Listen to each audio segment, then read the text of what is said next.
Welcome to another episode of Before You Kill Yourself with your host, Leo Flowers. I am Leo Flowers. Today's guest is Dr. Robb Kelly, a Robb Kelly PhD. He's a recovery expert with the Recovery Group. If you're struggling with addiction, then this is the episode that you want to tune into. Dr. Robb Kelly is joining me now live here on Before You Kill Yourself. How are you doing, Dr. Kelly? Doing good, Leo. Doing good.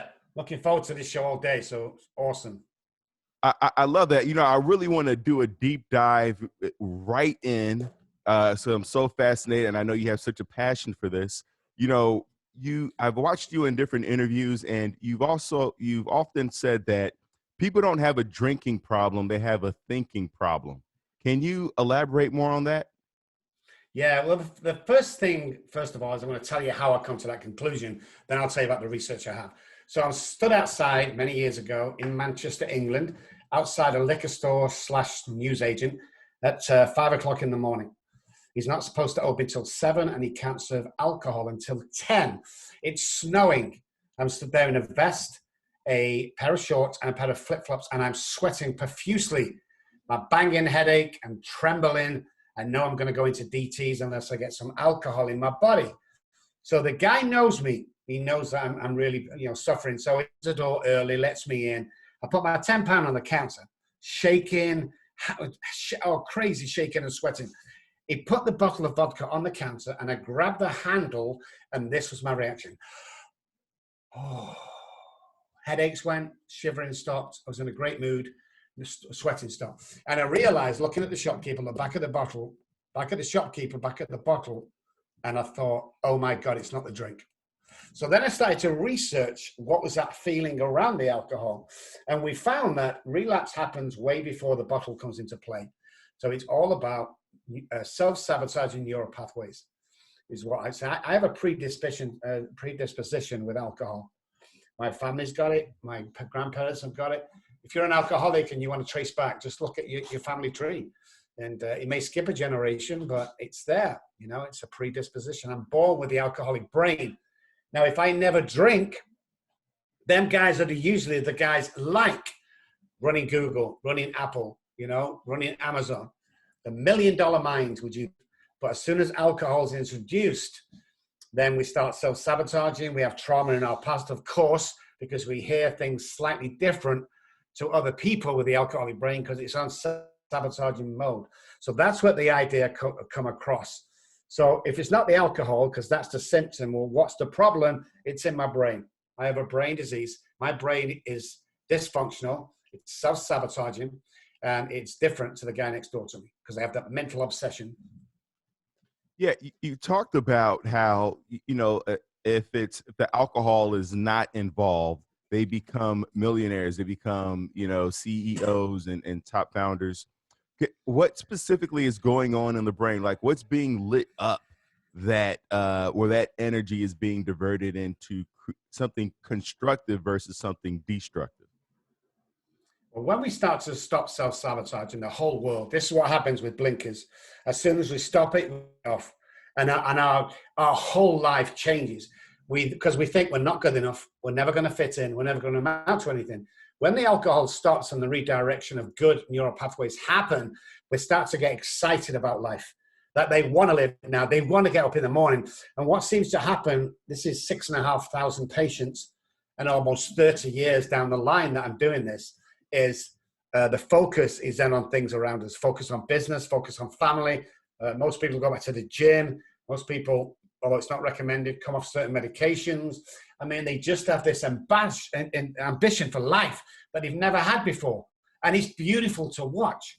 And it never fails. Do A and B and C will follow when it comes to their head. So you can actually look at self-sabotaging neural pathways when you get better, and you can look at healthy neural pathways. And there's a time frame between, because when we get well, we have a choice. There's a 7.3 time frame, 7.3 seconds, that we can actually snap a band and redirect. We have a choice then. But while we're using and drinking, there's no choice. And that's why people go on to succeed about life. I love that you've broken it down into seconds, 7.3 seconds, because I think a lot of people think that they have to meditate for hours to be enlightened or to find stillness. And, when we study emotions, we find that different emotions last for different amounts of time. And it sounds like what you're saying is that pull for the alcohol or for the drug is a small window of 7.3 seconds. Yes, and again, a couple of reasons. First of all, we reached about 500 people to get to that time frame, but some were 5 seconds, some were 8 seconds before they made that decision. So we come up with this, like, I don't know, 7.3 sounds quite attractive to me. So we came up with that. So what we tell alcoholics and addicts is, look, you can do anything for 7.3 seconds, and that seems to stick. Now, whether that's true or not, in their head, when they snap the band and count to 7.3 seconds, the self-sabotage in your pathway has been redirected and you're onto a brand new life and start your day all over again. That seems to be the trend over the last 30 years of people coming to us. This is why we have a 97% success rate, because it's not about the alcohol. Stop talking about the alcohol, guys. It's the trauma, it's the childhood, and it's self-sabotage. It could be anything. It just happens with my brain reacts differently to alcohol than anybody else's. Not to drugs, Leo. I have to tell you that. Not drugs are slightly different. Alcohol in the brain has a chemical in that mixes with my chemical in the brain and automatically wants to self-destruct. Now, that doesn't happen with drugs with me. I have to take drugs over a period of time and then like them, then become addicted to them. With alcohol, the first drink, it's all off if you're an alcoholic. And that's what we have to teach our kids today. Is if you're an alcoholic and there's alcoholism in the family, when your kid gets to about 8 or 9, you need to be having that sit-down conversation with them to tell them to be careful, because I've seen it time and time again. And so, you talked about sit down with your kid about 8 or 9. Are there early symptoms? You talked about it being genetic and partly, inherited, and there's a family history of it. At 8 or 9, how do you have that conversation with your child? What do you say? What are you looking out for? What systems do you put in place to help them become a millionaire versus an alcoholic? Yeah. Look, remember when we were kids and we was playing in the yard or garden? What do you want to be, Johnny? I want to be an astronaut. What do you want to be? I want to be a fireman. What happened to them dreams? I'll tell you, they got kicked out by our family and by society. So when dreams are gone, when I was 9, I took my first drink on stage, Liverpool, United Kingdom. 9. When I took that first drink, it was different to anybody else's. I asked friends, I took my first sip at 9. I said, what was it like? Oh, it's disgusting. I spat it out, not with me. So there's a sign straight away. And I'm not saying there's any signs around 9 or 10. I'm saying we have to sit down and say, hey, alcohol is in the family. And 9-year-olds now are more mature than they've ever been. And even though it's young, we can have that conversation of, grandfather had a disease called alcoholism and it runs in the family. So as they get into their teens, keep warning them that, if you like alcohol, be very responsible with it. And if it seems to get out of hand. And most parents I speak to with young children, they don't even drink. The kids don't even touch alcohol because the wreckage they've seen the parents go through. So it's a real nice conversation. It's an intelligent but funny conversation. But as long as you plant that seed around alcohol, you have to be real careful. You mentioned it's a mix of trauma, genetics, and then also sabotage. If you don't mind sharing, what trauma did you experience as a child that contributed to the alcoholism? Everybody who's an alcoholic has trauma. Everybody has trauma. So we have to look at that trauma and find out what it was. With me, it was my parents screaming at me. And I want to go back to that because it's a very interesting point. It's me, not the poor family I came from. It's me not having been able to go on a school trip that cost like 20 cents to the local park to camp overnight. I couldn't afford. Yet my mom and dad could afford to go to the bar every Friday, Saturday, and Sunday night. And it's all stuff like that. As I saw mom and dad argue, I saw my mom was, loves alcohol, and I saw my, they're both at work, and it was this trauma. Now, how do we look at trauma as an alcoholic? So this is awesome. I hear things differently. I take things too personally. So if you say to me and a friend next to me who's an alcoholic, oh, you don't look as great today, my friend might say, Leo, you don't look as great too. You both laugh. When you say that to me, it hurts me. I go home and I'm in a down, desperate mood all day. So we need to look at. So me and my brother, for instance, are stood on the dining room table and my mom walks in and she says to my brother, who has the normal brain, get down off that table, you stupid idiot, get down. That's what he hears because that's what she said. This is what I hear. Get out of that table, you stupid idiot. And there's the trauma. It's so fascinating you mention that, because even in research with suicide, they say that, you know, people who are depressed or have a suicidal brain take perceive neutral expressions as expressions of disgust or anger towards them versus taking it as a neutral expression. And looking back, I saw that in myself as a kid, always taking my mom's neutral expression as one of anger or disappointment or frustration, and never just thinking, oh, she probably had a long day or a bad day. It was she's about to yell at us, or she's upset with us, or what did I do wrong? So that, you know, that one of the 4 agreements, the first one is don't take things personally. And so how does a person not, if you're aware of it, right? The first step is awareness that you take things personally. What's the second step? Because it's easy to say that, but how do you not take things personally? Oh, it takes time for the alcoholic. I spoke somewhere only 5 years ago, Leo, in California, huge meeting. It was a fire regulations. They clicked 1,000 people through the door. So I knew there's 1,000 people there. At the end of the meeting, after I spoke, it was customary because they said make 1 or 2 hours free after you speak because everyone wants to come up and shake your hand. And they did. Amazing job, fantastic. One guy says that you were terrible. You cursed a lot. I don't like you. Have a guess who I concentrated on for the next 6 months? The guy. So it's real hard to come out of that, you know. But what we have to do is, the definition of insanity is not being able to see your own truth. Okay, that's the clinical side, not being able to see your own truth. We don't see that. So what I did is I surrounded myself with people who kept me accountable but told me good things all the time. I surrounded myself with people who believed in me and always lifted me up, didn't put me down. I surrounded myself, you know, if I'm always saying to people, if you're on $40,000 a year and you want to earn 80, start hanging around with the guys that earn 80. So I hung around with people who'd recovered from the disease, but had all these traits that they recovered, and I'd learn off them guys. And again, don't take life too personal, anything too personally. It's amazing. And as you go along and gain the confidence and start speaking and performing or teaching, whatever you're doing, and you get the reaction from others, that's where we give our confidence from, because we can't be our own yardstick. It's impossible. And this is what I fall into, and maybe yourself, Leo, and I'm sure loads of people watching this is. So I was walking past the kitchen one day at work, and I heard one therapist say to the other who's just started there, oh my God, did you see Dr. Kelly with that guy this morning? He came in, he was suicidal. He was crying when he walked in. An hour later, he's skipping out, laughing, saying hi to everybody. And the other girl said, yeah, that's what he does. And she said, oh my God, that's just breathtaking. So the therapist said to the trainee, have you told Dr. Kelly that? Oh, no. He already knows. No, I'm not going to tell. We don't know. Okay, we don't know. Stop thinking we know. We don't. The only thing why we take pride in what we do is because people tell us the good. So tell people, compliment that guy who's working with you. Say nice things to that doctor who's working with you. Thank your trainer personally, thank you. And when we say thank you to somebody, dopamine's released into my brain. I love it. But guys, we don't know. So anybody that's made a difference in your life, whether it be a sponsor or a teacher, you got to keep thanking them guys. You are amazing.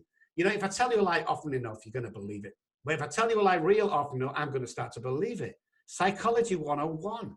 You know, what we see is how we feel. The latest brain spotting, which I'm a counselor in, it's like what we see is how we feel. What we hear is how we feel. So not only do we have to surround ourselves with people that are the right people for us, we can't take any negativity in. So over the period of years, we kind of lose that one comment ruining our life. So today, you can't upset me without my permission. And I'm not giving you my permission today. And you see everyone out there, Every single day I walk out of my house to mix with other people. Everyone's selling resentments, Leo. I ain't buying today. Not today. Maybe tomorrow.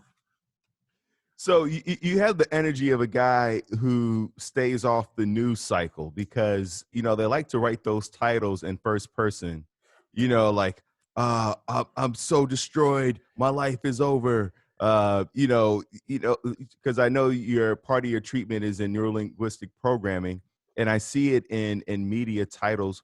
What do you do to protect your brain and your thoughts? Because I would assume that you're highly empathic, and so things like news, music, TV shows may affect how you feel about you. 100%. First of all, light deprivation. If it's raining in Texas, we turn all the lights in the house. That can affect my mood. I have to be careful what I watch and what I see. Everybody does. If you sat at home worrying about everything, do me a favor. For the next month, switch your TV off. 90% of the problems are gone. Look at what's around you. How many times have you seen the grass outside? But what I do is I don't read it. I've never watched my videos. I've never watched me on TV. I've never read my book. I've never seen anything podcast that I've done. I just don't go into it. This is me. This is what I do. You either like me or you don't. And guess what? If you don't, it doesn't make any difference to me. I'm still going to do what I do. You see, I used to listen and read to them haters, Leo, and it would destroy me. How can I do it better? Listen, you either love me for what I am or you want to be me. Let's get it out there. Either one's good. I can help you with either one. Don't start sending me negative comments because you're sat at home in your mom's bedroom with nothing to do because you're a loser. Don't want to hear it. I stay away from that. Do something. Get out of that bedroom, knock on the guy's next door who's 95 and ask him, can you go to the store for him? Go and do that and then come back and see if you can send the same comment to me. You can't. Because once we start working with other people, we start getting pride. We start getting a use for life and we make somebody's day. Do you know how amazing it is when people come for our program for 90 days and they walk away recovered from that horrible crap they went through? It's unbelievable. The joy in the parents' eyes when they get the kid back. The crying, the cars, they offering to buy me Porsches and houses. And it's not why I'm in this deal. A fair price for what we do because we do it good. I don't want anything else. What I want is your kid to have an amazing life. What I want is your husband to get that CEO job back again. That's what I want. I'm paid in full. My life is loving everybody. If you don't love me back, God bless you. That's your choice. See you around. And that's the way I live life today. Tell me about this snapping of the band, and because I know there's a lot of somatic work that you do as part of your recovery process. Tell me about the snapping of the band and how that plays into changing our neural pathways, and then any other somatic techniques that you may incorporate. So the snapping of the band is to reset neural pathways and to snap the central nervous system, give it a jolt. During that jolt is usually the 7.3 seconds we talk about, where we can relax and take it easy and take a different route of thinking. And that's exactly what it is. We can't leave out the body when it comes to alcoholism. See, what I have is I have this compulsion in my head that I can drink, and I can drink successfully. I have an obsession. I will obsess about it. I will try different ways about it. As soon as I take that drink into my system, I am allergic to alcohol. My body is sick from after the first day. I need alcohol to survive. So once we get clean and clear of that, it's back down to our own thought patterns that we can control. 10 years ago, the medical fraternity, we all decided that, hey, look at this. We can actually change the way the brain thinks. It's like plastic, hence the name neuroplasticity. And that's what we can do on every occasion. We only know a minuscule of the brain right now regarding alcoholism. There's still a lot more work. But when you snap the central nervous system, it snaps out of that neural pathway of self-sabotage. Because what I do every day, I got people to watch their self-dialogue. You see, Leo, I used to speak to myself worse than I spoke to my worst enemies. When I dropped a pen on the floor, I was a stupid idiot. No, I'm not. I just dropped a pen on the floor. And people don't think this matters. This matters more than you can even imagine. So let me tell you how powerful, because we've got the elastic band, we've got the thoughts, and we've got the self-dialogue. Let me tell you how powerful words can be. I was in practice one day and was just finished with John T. And I thanked him, shook hands, and he went on. My secretary come through the door and said, Dr. Robb, I've got some bad news. John T's father has just died in a horrific accident on the freeway. I'm like, oh my God. So I called him up, Leo, and I was trying to explain to him, well, I had to pull over the road. He was shaking. He was crying. Oh, sobbing and screaming and crying. And he wet himself and he got out of the car and he was shivering wreck on the side of the road. While I'm discussing this with him, my assistant burst through the door. And she said, Dr. Robb, we've got the wrong John. It's John C, not John T, whose father's died. So I said, get over John C. Now I'm going to call John back. And I called him back, talked to him round. All of a sudden now he could drive, go home. I put the phone down, Leo, and I thought to myself, I just changed that whole man's physics and being and biology with a few words that I said to him. I changed the whole way he feels. What if I did that with good words? So then I researched about words itself, and I found this Japanese scientist over in Japan got 2 bodies of water. And on the one, they played horrible music, really loud language, bad. And then the other one, they played Mozart. And then 6 or 7 would go in this room and they would curse for an hour at this water. And in the others, they will read poetry to them. After a month, there was a difference between the 2 water. One of them was destroyed and you couldn't drink it anymore. The other one was amazing. It's like it's been sieved and come from a mountain. So what we tell ourselves then is how we're 90% water, 80% water. What am I saying to myself that's making my water undrinkable? How can I feed somebody's soul and myself? Because that's what addiction's all about, really. If alcohol and drugs are the symptom, what's the problem? We need to get out of ourselves, redirect neural pathways, calm the central nervous system down, and watch what we watch what we eat, and watch our friends around us. Everybody, Leo, like I was talking before, I want to be at Arsenal. Everybody's born with $1 million mind. And what happens is society kicks it out of us. Our family kicks it out of us. If you've recovered from alcoholism, you have $1 million mind. Stop hanging around 10-cent minds. Please stop hanging around them, guys, because there's only 2 things going to happen. They're going to come to your level or you're going to go down to theirs. And there's a good chance of you going down.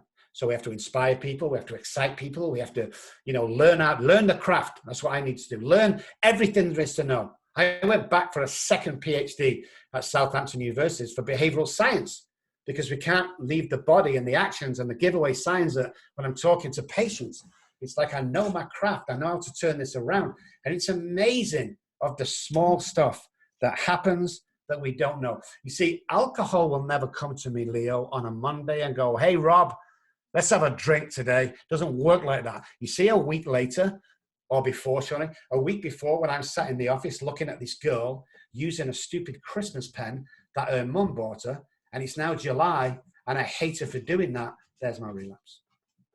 When I'm irritable, when I can't stand people around me, when people annoy me, when they call me at 3 o'clock in the afternoon because they know I finish at 2, that's my relapse. When I've got bad words to say to people instead of lifting something up, that's my relapse.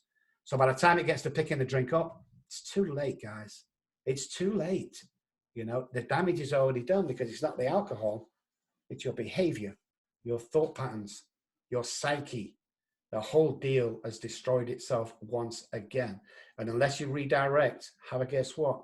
You're going to go into the same situation. I'll tell you something else, Leo. Listen. So let me describe alcoholism to you in ways we can all understand.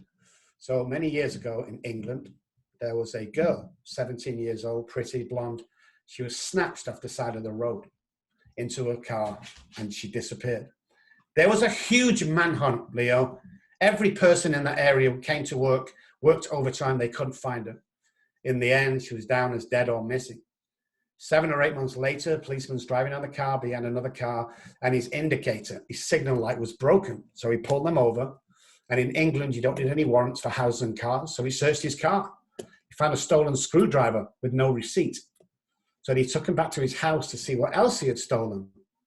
They went through the house, saw little bits and bobs, but all of a sudden in the corner, they'd seen this like chest wooden box. It was about 6, 7 foot long and about 4 foot high. So they said to him, what's in the box? Oh, no, nothing. No. So they think there's loads of stolen stuff. So they smashed the lock up and they open it, and there was the girl. She'd been abused every day, and he put her back in the box, and he used to do this every single day for 7 months, okay? So when they opened the box, she was alive. She was crying, she was alive. So the policewoman leant over and held her by the arm and helped her step out the box. She took a police coat off and she wrapped it around this poor girl. Leo, what's the first thing that she did? Provided safety or coverage. She got back in the box. The girl got back in the box Wow. because she doesn't know any different. And that's our mindset. That's how prisoners go insane. You know, she got back in the box, Leo, where she's been abused every day and starved almost to death. That's incredible, but it makes me think that that's what we do with alcoholism and addiction. We get back in the box every time. Get out the box, guys. Burn the box. Smash that box up and go in another direction. Because if the brain's used to something, it's very hard to change unless you really, really want to change. Because the box was her comfort blanket. The alcohol was my comfort blanket. And when going gets rough, unless neural pathways change, I'm always going to run back to that comfort blanket. So we throw the comfort blanket away. We throw the box away. And we learn to live life on life's terms. And we're powerful and we lead by example. Everyone loves leaders. Everyone needs leaders in the community. See, them $1 million mind brains that are born alcoholic, once we clear it, you're back to $1 million mind. There is nothing that you can. We've worked with some of the biggest film stars, footballers, musicians in the world. They've came to us broken. Record deals been cancelled, films been cancelled, ended up in jail. We brought them back and we did what we did in the box. We spent 3 months convincing them guys that they're going to be the biggest movie stars again. We convinced them every day. We ordered Porsches and Bentleys to drive around in. We went back to them multi-million-dollar houses and we walked around them. And 2 weeks later, this guy had been released from me. He made a film, which a year later became the #1 box office seller in the world. This is what it's about. All people wanted to get excited about life. And there's nobody there to show them because nobody knows what they don't know. You talked about relapses happened when, we're a little bit irritable, minor annoyances. When we notice that, is there, what's our next step? Do we take a breath? Do we sit with ourselves for 7.3 seconds? How do we create space? Because we're not always aware of what's gonna trigger an annoyance or an irritation. What do we do in that moment? Do we snap the band? What's happening? Now, this is after you come into treatment with us. So you've been going a week or 2 weeks and the thought patterns come, a relapse comes. So we pause, we snap the band, we pause for a second and we concentrate on our breathing up until 15 seconds, in through the mouth, in nose and out through the mouth. Then we focused and then we start our day right there and then. And I say it out loud, Leo. Okay, God, I'm starting my day now. And that might be 3 o'clock in the afternoon. So when you've got some basic information of what your brain's playing with you, because let's look at the hypothalamus on the alcoholic. The hypothalamus is a fight or flight part of the brain. So it tells normal people to run, to also tied to the amygdala, to run or to stay, to eat food and drink water. That's why we never have to teach a newborn to eat, because it's already got its finger down its mouth because it's hungry. It's just a normal. That's the hypothalamus playing that part. You know what it tells the alcoholic? It tells it to drink alcohol. That's why alcoholics can go days and weeks without eating or drinking. You know, that's just the way it is. So we're fighting against our brain in the early days. But with that information alone, because information is very powerful in my game, with that information alone, you're armed with the facts about your disease. Because I used to ask people inside 12-step rooms and outside, what's an alcoholic? And everybody said the same thing. It's a guy who drinks too much alcohol. It's got nothing to do with alcohol. It's got 1% out of 100 to do with alcohol. But that's what people think. You see, if I could just stop drinking, surely I'd be a better man. No, I wouldn't. There has to be a change inside me. So when I have that spiritual awakening that I must have, and that psychic change, changing neural pathways, my DNA changes. Why is that important, you might say? Because the 12-step book that I read says the same man will drink again. If nothing changes, nothing changes.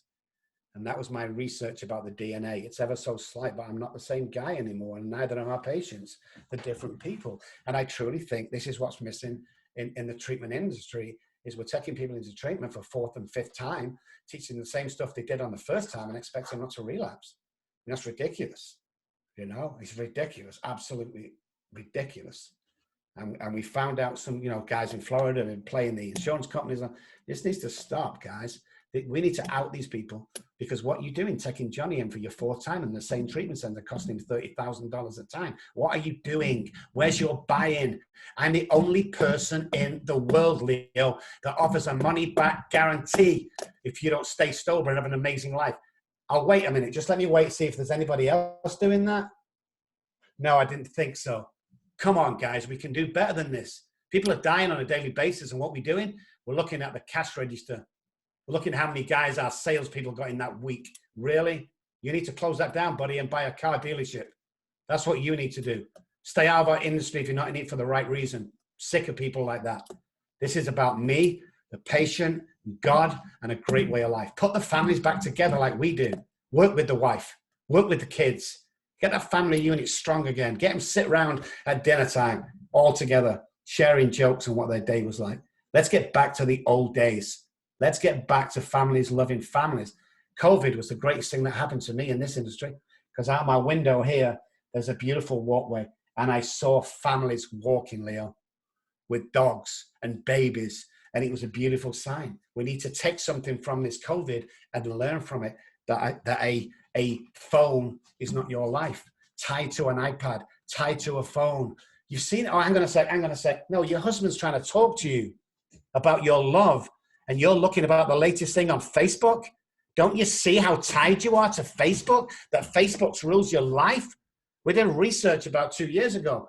98% of people with iPhones check their Facebook page before they get out of bed. And I'm one of those. How crazy is that? Not turning over and kissing the wife that stood by you through all this deal that you've been going through, not saying thank you, not looking if the babies to see if they're up there. You check your Facebook. That's an addiction. You need to look at that if you want to better our lives. I love that. I love your passion, Dr. Kelly. However, when you do hit the desk, it picks up on the microphone. So I want people to hear everything that you're saying. I'm going to pretend. One of the things I want to drill down on is it's to go back to the trauma, because I think what happens is, and I've talked to so many people who diminish their trauma. They feel like there's a hierarchy of trauma. Well, what I went through wasn't that bad compared to, other stories that I've heard. So it's not a big deal. I don't need any help. That person over there really needs a lot of help. What do you say to that, to people who don't realize that trauma is trauma no matter how you perceive it? And how do we define trauma? How are you defining trauma? Well, we've got to look. I mean, most therapists call it small T's and large T's. I'm not a great lover of that, because the alcoholic brain is different. Everything's trauma to the highest extent. No car crashes, plane crashes, things that happen in the house.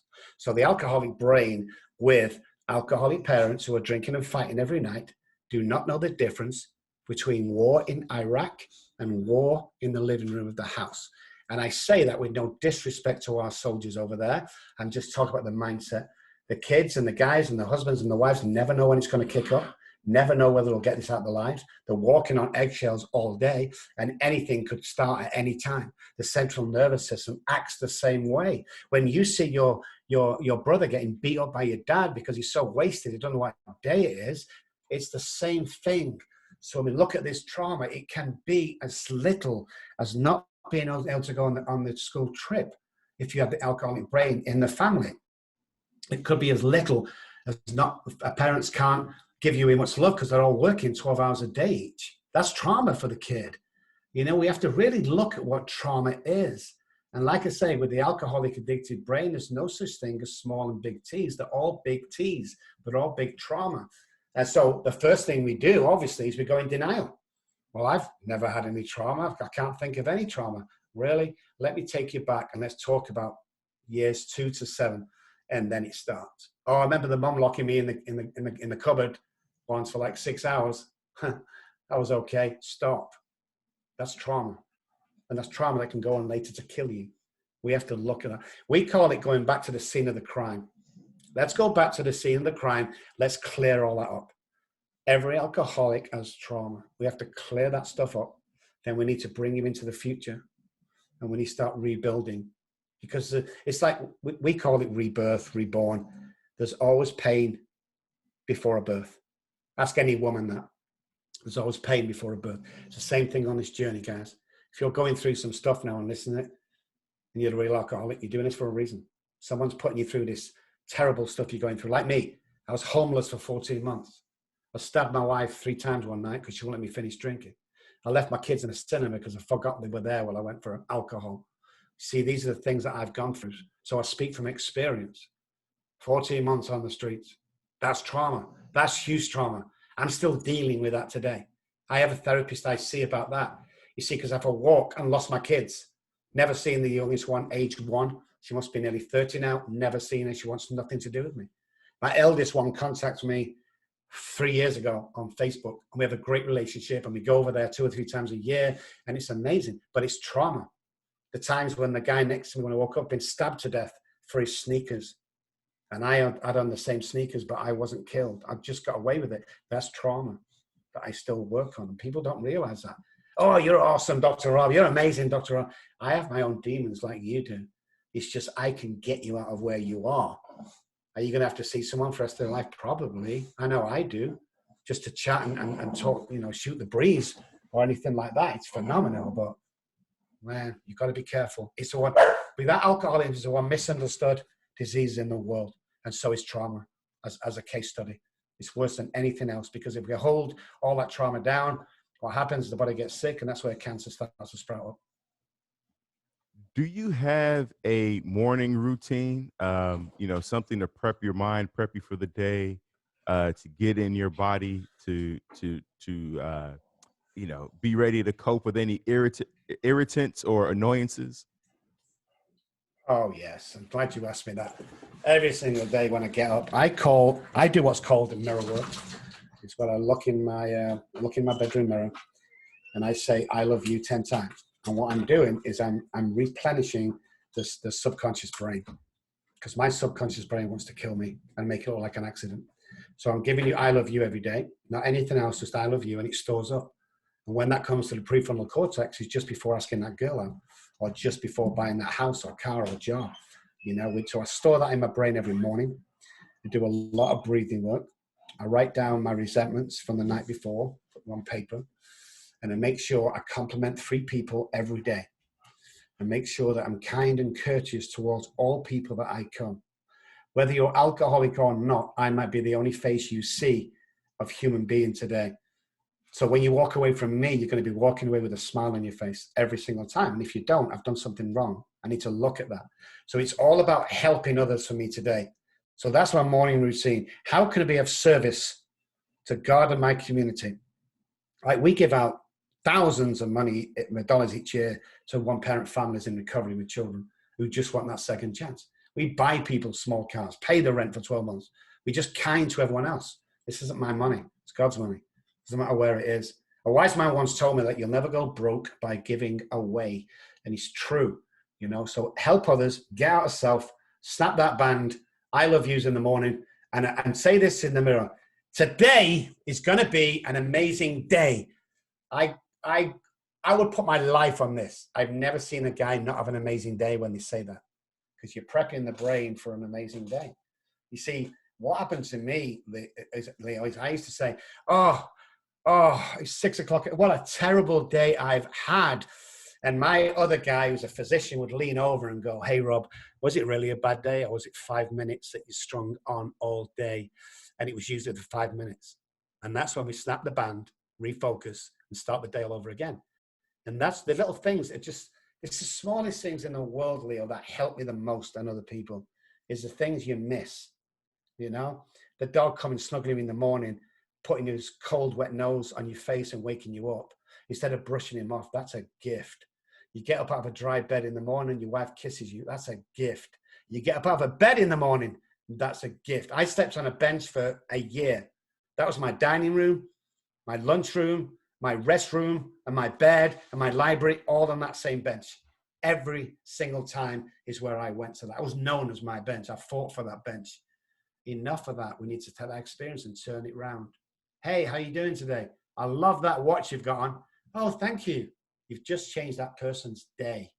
I went to, was a guy who was 3 years old in the 12-step program. So we went to buy a cake for him at this supermarket. While we're talking to this guy about the cake, because we wanted writing on it, this old lady come from behind. And I'm like, hey, how you doing? She said, I'm doing good. I'm going to this really nice banter between us. If I was 20 years younger and, you know, all that stuff, it was funny. Anyway, we came back the next day to pick up the cake with all the writing on it. And while we were talking to the manager, this old lady come back again. She must be 70, 80. And she says, hey, you, can I have a word with you?